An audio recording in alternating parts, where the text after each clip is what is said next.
And hello, this is Anton here from 4x4 Out Far, based in Cape Town, South Africa.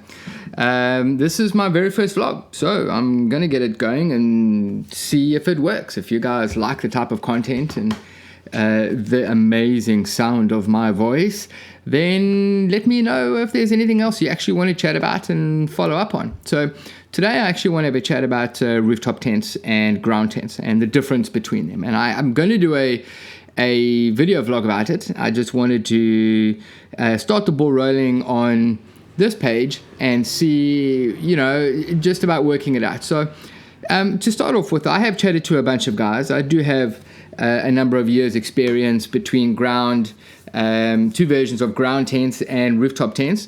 In fact, I've only really had one rooftop tent, which is the one that I have at the moment, but I did a lot of research around the one that I did buy. I ended up buying I'll tell you in a bit actually. Let me get going. So when I started off my overlanding career, I think you can call it, I originally wanted something that was convenient and super quick. So I went and bought a Oztent RV5. So I'm a pretty fit young fellow, not very handsome, but at least fit. And I'm able to pick it up and move it around easily enough. So I could get it on top of my Defender. It is long. It's only about 26 or 28 kilos, depending on what you leave in it. So I left my mallet in it and the pegs and all that other type of stuff. So the poles are super light. They're aluminium. There's no issue there. So all in all, about 20s, let's just say 28 kilos. So I could pick it up and bomb it on top of my Defender roof rack. Tying it down was super easy. If I was going somewhere alone, I would then use a swag, a one-person swag, which is also just as easy. But the way off between those two was space and time. So I don't look at unpacking a tent or unpacking a box or something like that as what's convenient. I look at packing it away. The reason is anyone can unpack quickly.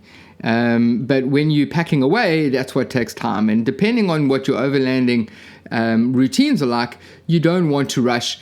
You want to make sure that you can get it out, unpack, and then be able to pack away quickly. So if you're going somewhere different every day, that would make a difference compared to staying in the same place for 2-3 days. If you change places every day, obviously you want something that is convenient and quick. And if I'm traveling alone, doing a humanitarian trip or something like that, then yes, a swag is definitely the easiest, and you can just throw it on the roof and tie it down. It's pretty easy and super light.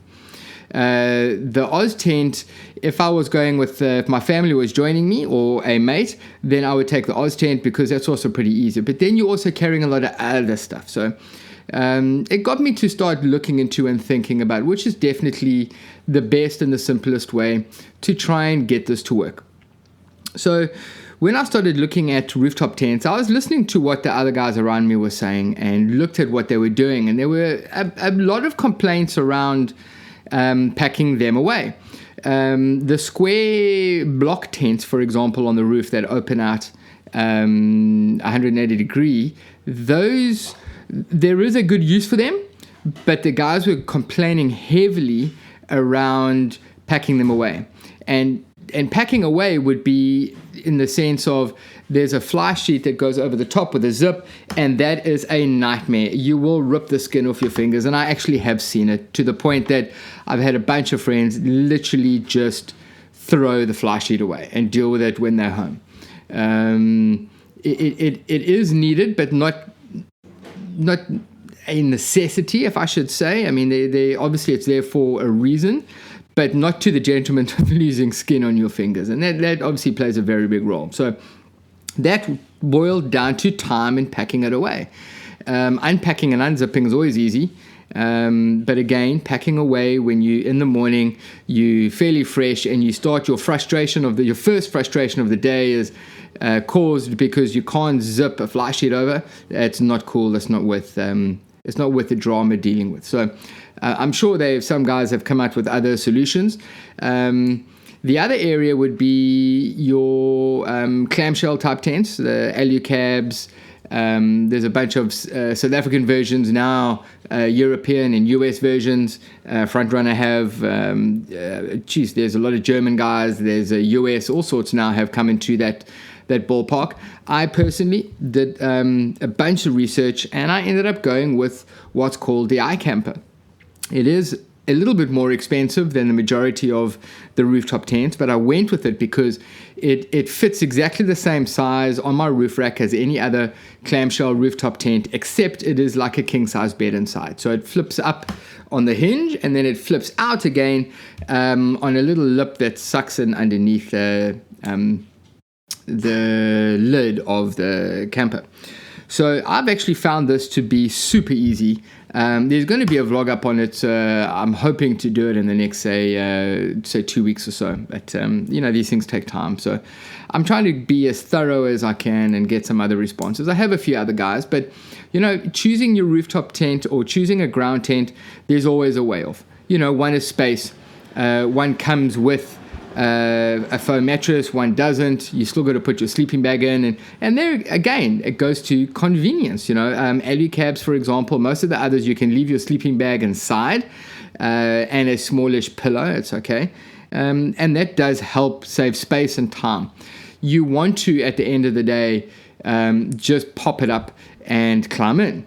You don't want to mission around the whole thing. So I've kind of figured out that having the Oz tent at the time was convenient, not when you're moving every single day, because again, packing away does take slightly longer. Although it was easy, it does take slightly longer. So, if you look at the way off and all these different type of things, try and figure out exactly what works for you. And you have to consider, if you do or don't have a family, you have to consider the areas that you want to go to. And if you are going to travel or move every day compared to being in the same place. I have some friends that go camping, they stay in the same place for 6-7 days.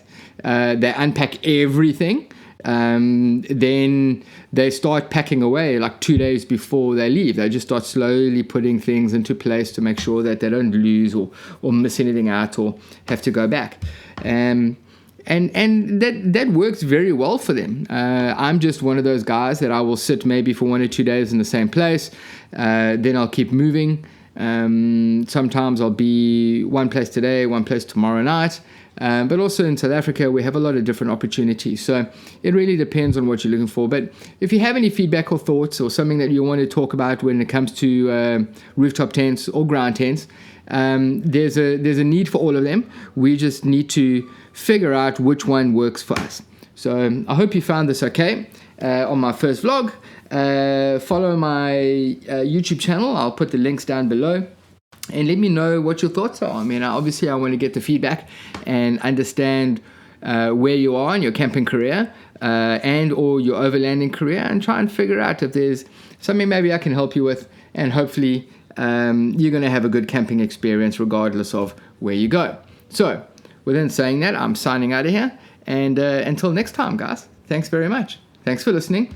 And leave your feedback down below. I obviously want to try and understand what you're looking for or what you're trying to achieve, and build this channel to make it something that is user-friendly. Enjoy your day. Anton out here from 4x4 Out Far.